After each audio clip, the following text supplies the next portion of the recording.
You see, these twins here, they look alike, identical. Page for page is the same, but they are not the same.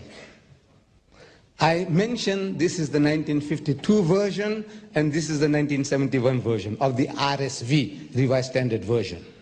Both say Revised Standard Version, but this was done in 1952, and this was done in 71. And these are not different translations, these are versions. Because in this book here, the first one, Revised Version, this goes back to the most ancient manuscripts. Your scholars tell us that. Your book that you're holding there, the King James Version, it goes to the ancient manuscripts. Ancient. Ancient means 400, 500, 600 years after Jesus. This goes back to the most ancient, meaning still closer to Jesus. Closer to Jesus, naturally more authentic. If we can get something written in the time of Jesus or by Jesus himself, no question at all. So the closer to this, the person, history, more authentic, the book. So when you open this book here, you will find that the ascension of Jesus is thrown out as a fabrication. No. Sir, in this book here, printed by your Christian printers, backed by 32 scholars of the highest eminence, backed by 50 cooperating denominations, they went and took out the verse, Luke chapter 24, verse 51, where it says, and Jesus ascended into heaven. And Mark chapter 16, verse 19, where it says, and Jesus ascended into heaven, is thrown out as a fabrication.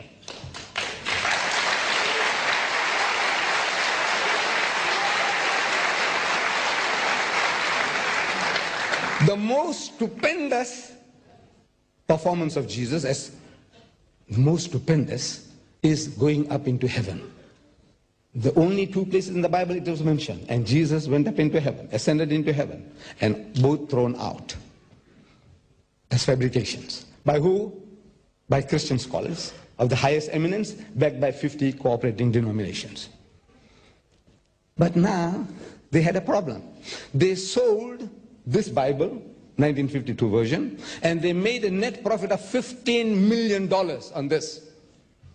By that time, the evangelists, gospel thumpers, Bible thumpers, they realized that, look, man, the kingpin of our preaching, Jesus going up into heaven, is not there. So they protested, and they tell you here, they protested here, and they put it back. So these twins are not twins. You see, this is now a version. You take it out and you put it back. Why do you put it back? God didn't tell them to put it back. They tell you why they put it back. They tell you here why they put back something they took it out. Speaks about your King James Version. These authors here, they say, yet the King James Version has grave defects. I'm not saying that. These are not my words. I'm only quoting your scholars, sir, that the one that you are carrying there has got grave defects. And that these defects are so many and so serious as to call for revision. So they revised it. They took it out. What is not supposed to be there? Because in the most ancient manuscript, the words were not there. These were interpolations. And the Holy Trinity. First epistle of John, chapter 5, verse 7, where it says, for there are three that bear record in heaven, the Father, the Word, and the Holy Ghost, and these three are one. John, first epistle of John, chapter 5, verse 7, is also thrown out as a fabrication. Who throws it out? Muslim scholars? No. Jewish scholars? No. Christian scholars. What motives? No motives. Honestly, they are honest. But now, to appease the customers, the customer is always right, they say, in business, so they put it back. So I said, you see, this is the game. Here, you can verify it, sir. You don't have to go out of this hall to verify. This is what you are doing to the people. To catch customers, to catch fish. He says, no, you don't do that.